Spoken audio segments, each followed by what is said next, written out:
পাহাড়ে প্রকৃতির ছোঁয়ায় নেল পলিশ কিভাবে তৈরি হয় চলুন আপনাদের দেখাই সেই মায়াময় দেশি উপায়। সবচেয়ে আগে আমরা জঙ্গলের শুকনো ডালপালা পুড়িয়ে ছাই তৈরি করি। তারপর এতে একটু জল মিশিয়ে পরিষ্কার কাপড় দিয়ে ভালো করে ছেঁকে নিই। এতে আমরা পাই অ্যালকালাইন বেস, যা নেইল পলিশের মূল ভিত্তি।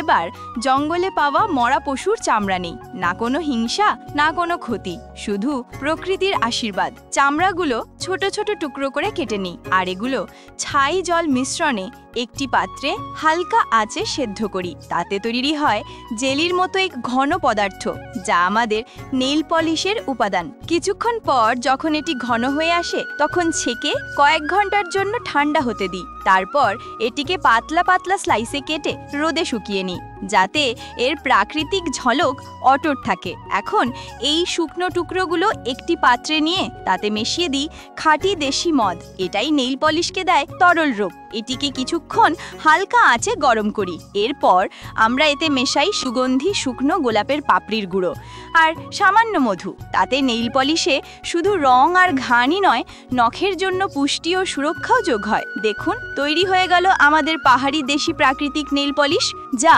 নখকে শুধু সুন্দর আর উজ্জ্বলই করে না, বরং তাদের মজবুতও করে তোলে।